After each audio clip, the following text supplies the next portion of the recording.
Assalamualaikum teman-teman, seperti judul di video kali ini aku mau bahas tentang tes psikologi dan juga wawancara dalam seleksi G2G Jerman.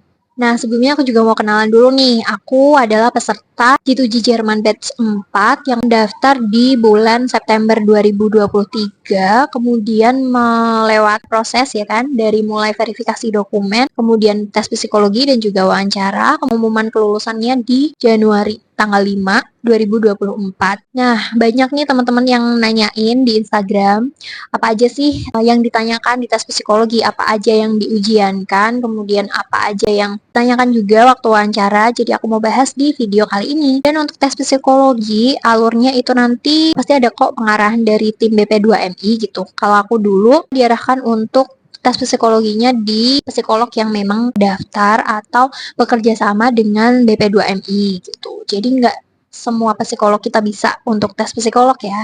Jadi yang memang hanya bekerja sama atau terdaftar dengan sistem Siskop gitu. Nah, untuk tes psikologi waktu itu aku bayar 350 dan itu mandiri. Kemudian alurnya adalah kita cari ada di web gitu. Kita cari misalkan domisili kita di mana. Karena aku di Sukoharjo dan Sukoharjo nggak ada psikolog yang terdaftar, jadi aku ke Solo gitu. Misalkan kita udah dapat nih nama psikolognya, di situ kan ada kontaknya, kita kontak sendiri, terus kan kita kenalin kita dari ini, dari peserta program G2G Jerman, bisa nggak kita mau psikotes di kantor ini gitu. Misalnya ada janji temu, kemudian ada transaksi juga, terus kita dijadwalkan untuk ujiannya gitu. Ada juga teman aku yang dia domisilinya itu aku lupa di kota mana, tapi dia di Kalimantan. Terus dia harus menempuh sekitar 6 jam untuk di psikolog terdekat gitu ya, karena nggak memungkinkan. Jadi dia ditawarkan untuk melakukan tes psikologi secara online. Oke, terus di sini aku mau cerita tentang tes psikologinya itu gimana. Terus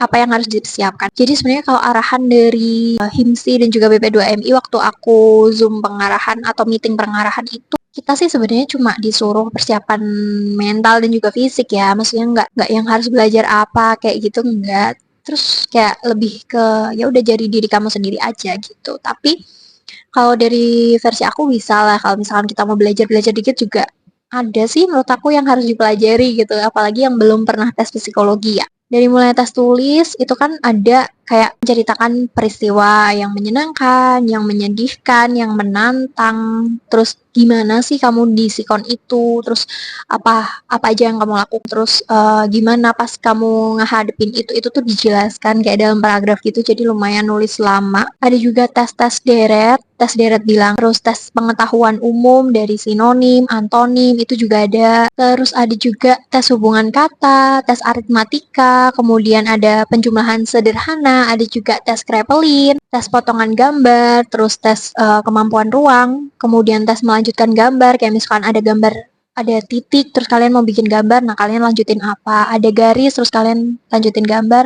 nah itu dibikin gambar apa, itu adalah tes psikologi basic ya sebenarnya. Ada juga menggambar pohon dan juga menggambar manusia secara utuh. Nah, misalkan kalian mau cari-cari nih latihan soalnya, itu sebenarnya di Google ada sih, kalian cari aja contoh tes psikologi gitu ya, itu bakal muncul, kalian pasti bakalan tahu yang namanya tes Kraepelin itu gimana, tes aritmatika, penjumlahan sederhana, contoh-contohnya, tes deret juga gimana, kalian pasti nanti temukan waktu kalian browsing. Jadi setelah tes psikologi sebenarnya hasil kalau di batch 4 kemarin kita nggak dikasih tahu hasilnya. Jadi hasilnya tuh langsung kasihkan dari psikolog ke tim BP2MI atau ke siskopnya gitu ya. Pokoknya kita nggak menerima hasil atau kita nggak ada kewajiban untuk mengambil hasil balik lagi ke kantor itu. Intinya hasilnya langsung diserahkan ke tim BP2MI. Oke, lanjut ke tes wawancara. Ya mungkin ini adalah yang mendebarkan ya, karena ini adalah tes terakhir dari seleksi G2G Jerman untuk wawancara ini, dan wawancara ini sama BA teman-teman, atau sama orang Jermannya gitu. Jadi makanya di pengarahan wawancara itu kita juga dianjurkan sebenarnya untuk ke bahasa Inggris atau bahasa Indonesia juga nggak apa-apa, karena nanti akan ada penerjemah di dalam ruangan gitu. Untuk wawancaranya sendiri sih buat aku menegangkan juga sih, karena ya walaupun aku udah belajar sampai B1 ya waktu itu, tapi belum pernah yang namanya tes wawancara langsung dalam bahasa Jerman itu, karena aku belum pernah tes sama rumah sakit juga waktu itu, jadi ya belum gitu, belum pasti deg-degannya tuh pastilah gitu. Nah, waktu aku wawancara itu karena aku udah belajar bahasa Jerman sampai level B1, jadi aku memutuskan untuk wawancara dalam bahasa Jerman. Jadi nggak dalam bahasa Inggris dan juga bahasa Indonesia. Nah, ini jadi poin juga sih buat teman-teman yang mau tes wawancara, terus kalian udah punya latar belakang belajar bahasa Jerman, entah itu dari level A1, A2, atau bahkan udah B1, B2 ya kan. Kemarin aku ada kenalan juga temen dia mau masuk di batch 5 dan dia udah belajar sampai B2. Waduh, itu menurut aku harus banget sih wawancaranya pakai bahasa Jerman gitu buat nunjukin gitu kalau misalkan kita tuh emang udah colong start lah ibaratnya kayak gitu. Dan waktu itu pun kan aku wawancara di bulan Desember atau November ya, aku lupa. Tapi waktu itu aku udah ada rencana ujian. Jadi aku udah ada rencana ujian memang di Januari. Jadi waktu aku wawancara ya juga bilang kalau misalkan aku udah mau ujian B1 gitu. Jadi aku B1 tapi belum sertifikat, cuman aku baru mau ngambil ujian gitu sih. Terus kita mau bahas nih pertanyaan-pertanyaan apa aja yang keluar waktu wawancara gitu. Nah, sebenarnya wawancara ini ada juga daftar pertanyaan yang di-spill sama tim BP2MI atau tim G2G GIZ-nya waktu meeting itu sebelum wawancara tuh ada bocoran lah beberapa pertanyaan gitu. Yang pertama adalah perkenalan diri dan juga background. Jelasin aja kayak biasanya lah kayak menjelaskan tentang diri kamu siapa, kamu kuliah di mana, kamu kerja di mana, atau apa aja deh pokoknya tentang diri kalian tuh ceritain di situ. Pertanyaan juga, kamu punya teman gak di Jerman, punya saudara gak di Jerman gitu. Kalau aku dulu sih ditanya, cuman jawabannya emang gak punya gitu. Kalian mau kerja di mana? Di Jerman pastinya. Maksud aku lebih ke kota atau ke desa gitu. Itu juga kalian harus persiapin, jangan sampai kalian jawab ya saya terserah aja mau ditempatin di mana. Nah, itu kayak kurang masuk aja gitu. Harusnya kalian punya pendirian, kalian punya pilihan lebih condong ke kota atau ke desa gitu. Waktu aku sih, aku jawabnya aku sebenarnya lebih condong ke kota, tapi ya nggak yang kota-kota banget lah gitu ya. Karena aku suka dengan banyak ketemu orang itu aku suka.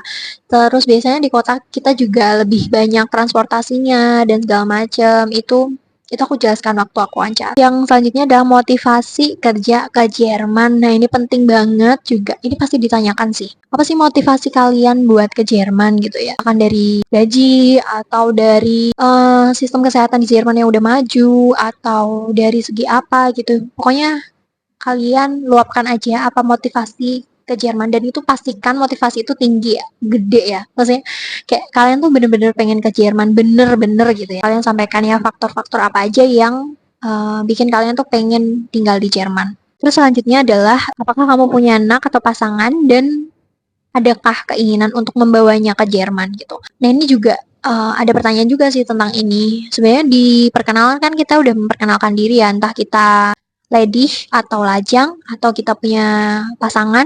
Pasangan tuh dalam artian ini ya, suami istri ya. Terus ada kak anak yang terus gimana apakah mau dibawa ke Jerman atau enggak itu juga biasanya ditanyakan juga. Nah, kenapa gitu ada pertanyaan muncul untuk membawanya ke Jerman gitu. Nah, kemarin itu setelah beberapa pengarahan dari tim GIZ dan juga BP2MI ya, sebenarnya untuk membawa ke Jerman keluarga itu bisa, tapi dalam artian kita harus anerkening dulu karena di Jerman itu imigrasinya juga lumayan ketat, jadi kayak ada gaji minimal yang harus dipenuhi ketika orang ingin membawa pasangan ataupun keluarganya ke Jerman gitu. Jadi poin pentingnya adalah kita harus anerkening dulu. Yang selanjutnya adalah apakah mau kerja di rumah sakit atau di perawatan lansia. Nah, ini lebih condong ke kalian tuh nanti mau ditempatkan di mana gitu ya, atau kalian nanti mau diwawancarakan atau di-matchingkan dengan rumah sakit atau panti lansia gitu. Mungkin sebenarnya nggak bisa dibayangkan gitu ya di Indonesia, karena di Indonesia panti lansianya di Indonesia dengan di Jerman itu beda gitu. Kalian bisa searching aja di YouTube, di web-web juga banyak tentang penjelasan Altenheim di Jerman itu seperti apa. Terus sistemnya gimana, cara kerjanya perawat tuh di sana ngapain aja kayak gitu. Sebelum wawancara atau sebelum kalian menentukan kalian pengen kerja di rumah sakit atau di panti lansia Jerman, kalian bisa cari-cari dulu informasinya. Jadi lebih bisa mengetahui kalian tuh lebih cocoknya kerja di mana. Terus ada juga pertanyaan tentang apa yang kamu ketahui tentang Grundpflege atau keperawatan dasar. Ada juga pertanyaan yang misalkan waktu itu kan aku memang wawancara dalam bahasa Jerman, full Deutsch. Jadi aku ditanyain gitu, kamu belajar di mana? Kamu belajarnya kapan? Udah belajar berapa lama? Aku juga cerita kalau misalkan saya ada rencana kalau di bulan depan itu saya ujian B1 gitu dan didoakan lulus waktu itu sama interviewernya gitu. Dan alhamdulillah juga lulus gitu. Yang penting sih apa ya? Jangan tegang, terus yang penting pede aja gitu. Kalau misalkan nih kalian belum belajar bahasa Jerman atau belum kursus bahasa Jerman, kalian bisa nyoba minimal lah tahu gimana cara perkenalan dalam bahasa Jerman. Ya perkenalan yang simpel-simpel gitu ya, minimal menandakan bahwa kalian tuh memang bener-bener nih tertarik sama Jerman, tertarik sama bahasa Jerman juga. So, teman-teman, itu yang aku paparkan tentang tes wawancara dan juga tes psikologi ya.